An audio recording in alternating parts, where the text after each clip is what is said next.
Alright, working on my motor here. So I didn't clean that pile up. So I got all this stuff all cleaned up here. Case are all clean. They're nice and clean once you get all the muck out and old oil and all the junk that builds up. Especially on the outside of the bike. All that crap on the outside was all over the cases. So made them nice and dirty. They're nice and clean now. Got a little bit of buildup down the bottom of my case from something. Not sure what that was. Some kind of contamination. This one's nice and clean. You can see all my fancy non-stock bearings in here. Way oversized, they never fail. So even though I broke third gear of the case, the only damage I could find was a little bit of nicking going right there, looks like fresh. And then over here we had a little bit of piece of chunk got into that. Not bad for blowing a tranny up, huh? Yep. So this gear here is really loose and wasted. And this one over here is missing some teeth. So that's the problem with that. So that's third gear. And the countershaft gear, or the countershaft drive gear and my high gear are showing a lot of wear in places too. So I'll be going through and probably replacing just about everything in that tranny. Nice and expensive. But, you know, you gotta cycle out race parts. If you don't, they blow up stuff. And when they take out the case, it gets to be a lot of work.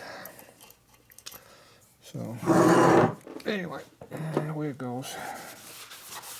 So, this is it's a lot of modification of the tranny, including the outside. Added as much metal as I could in here, so it's an extra 1/4 inch material through here, all built up all the way around. I welded this all up and put a seal in here. I made the diameter of this the same as what an 18-tooth sprocket would be with a chain on it, so it doesn't really wear. And so I can only go down to an 18-tooth. Built that all up. I pulled the whole top of this case right out of here one day in the back, taken off the back of the truck. Still don't know why it came apart, but it just ripped the whole damn top of the tranny right out of it. There was no damage to gears. So I reinforced it. So one of the things I did was I put this K-Mall cast iron motor mount. This is from the 50s. Sportster quit using these in 61. So they went to aluminum after that. So this is basically like having a stud girdle. The stock mount does not have 4 holes, only has 2 holes on the mount. So it ends right here. So the early one had 4. So what I did was I welded a hole in here, and I put the 4th one in there. So now I go over the top, I go past the center line of the bearing. So now to pull this case apart, you're going to have to pull the whole case all the way up to here apart now, not just right here at the thin point. This ties it all together. You're not going to break this cast iron, or cast steel. It's actually cast steel. So this tied it all together. There's no way you're going to rip this thing apart.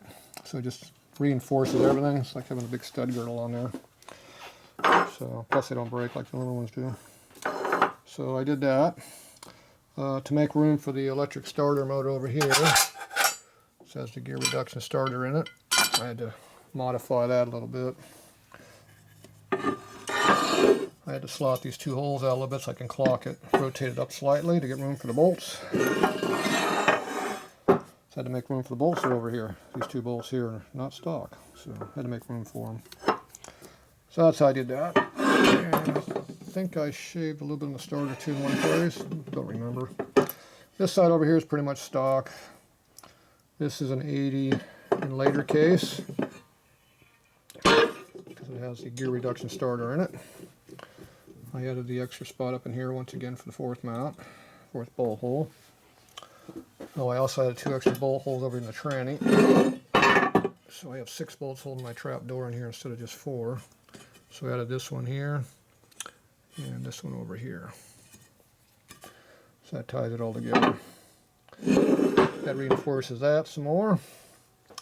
I I run my Timken bearing really loose so it kind of self-aligns. This is a self-aligning double roll ball over here. And the seal here is off a late 84 and later Sportster, 4-speed, including Evo. So that eliminates that stupid screw-on cover they had over here. So this is an early case. So I'm not sure what year that number is. You have to trace the number. But it's past 80 because it doesn't have my JO on it anymore. So it's something else. Some other known year. These are not match cases. They are now, but they weren't. So this one here, we have a self-aligning barrel roller in here, double row. This is an XR 750 bearing. This one here is also out of an XR 750. This is a double row ball. So self-aligning. This is heavy duty. I put this in myself. I also put a heavy duty one in the trap door, same size. So I'm all reinforced. Super heavy duty. So self-aligning bearings allow it to be off-center and still works. See how this one's off-center? It still works. This one here is too. Now, for some reason, this one's getting kind of tight. I don't know what's going on with it. When you get it just right, it free spins, but it's not happy. Now, this piece has been repaired because I blew it up. I locked the motor up at 135 mile an hour for Bonneville.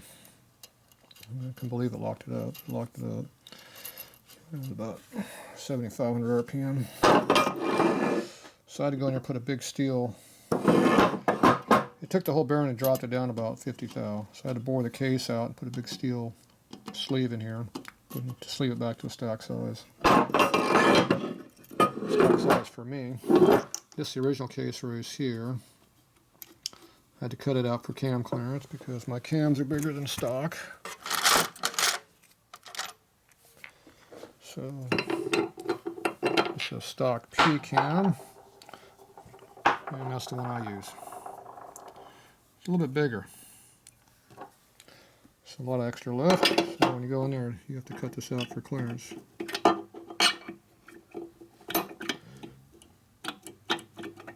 Looks like we got some parts in here getting loose.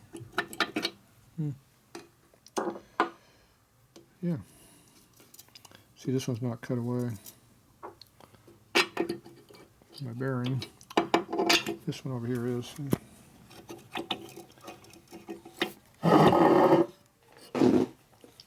This one actually goes over here, but for this reason, you can see how it's cut away. And you can see I cut away right into the bearing surface. So, it's tight. This is the stock one over here, and see the stock one clears the stock one here just fine. It's stock. So it looks like this thing is getting loose.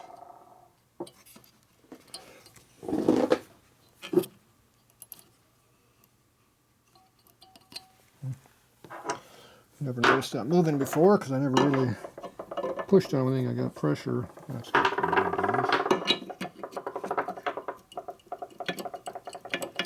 see how thin this is anyway. Tissue paper. Not doing a damn thing by being in there. Could be a problem though.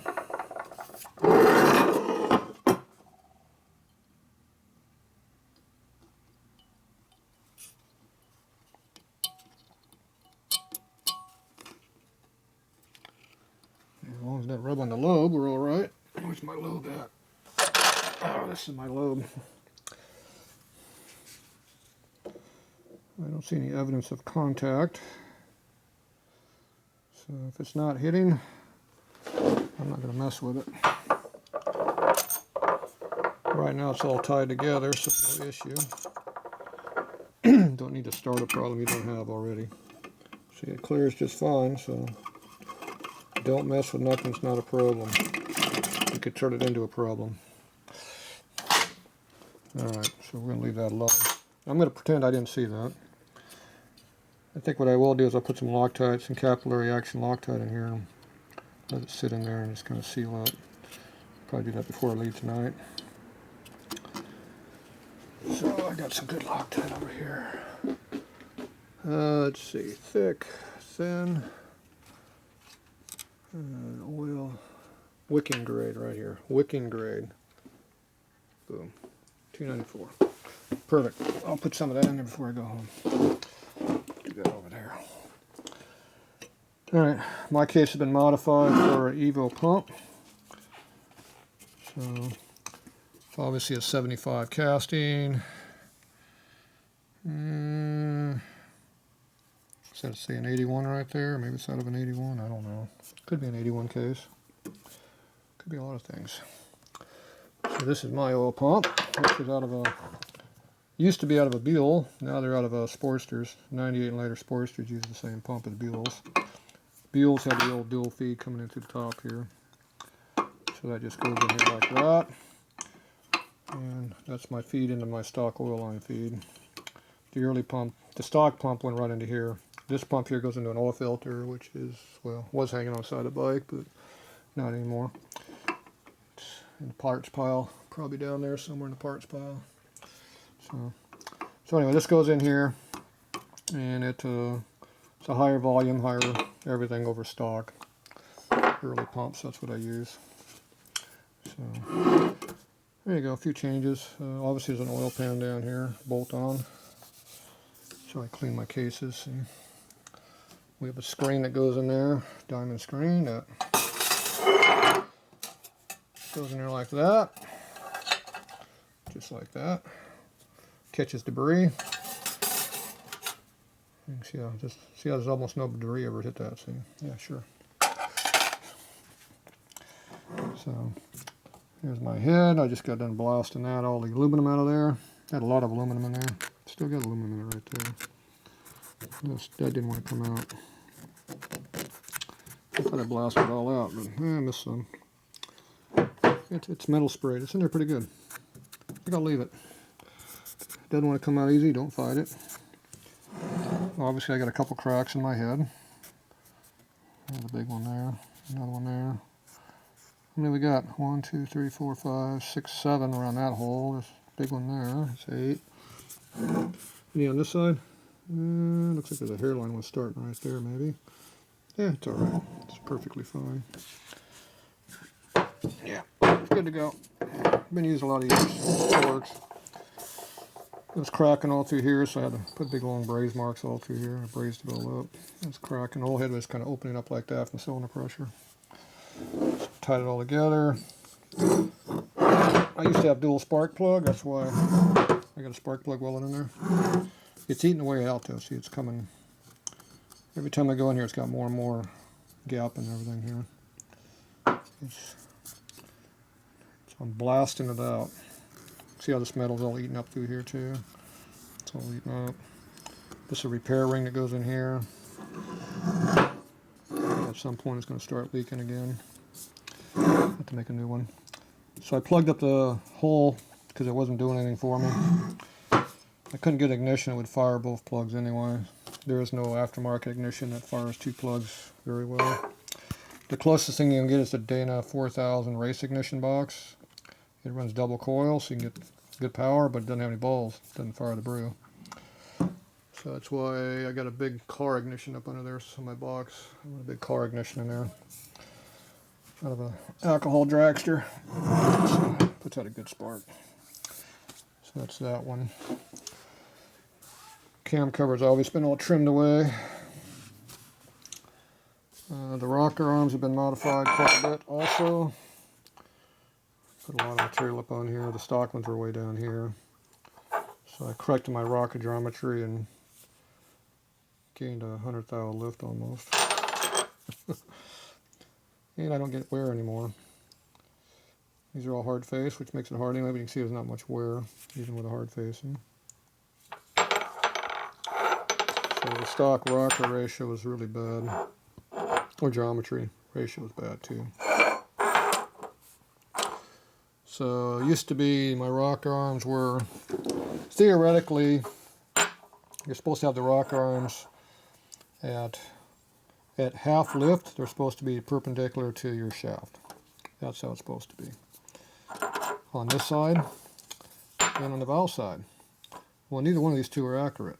So My problem was on this side here. I started about right here, and then when I stuck my my lift in it, it would go up to about here. And the push rod's over here is trying to come out. So it would tend to want to come out. You can see all the beat marks in here where it has come out more than once. It still opens and closes. It just eats up the rocker, or it eats up the tip of the push rod when it comes out. It just bashes it. This one here wasn't really a problem. You can see it doesn't look too bad. This one here has been opened up the wrong way for a while.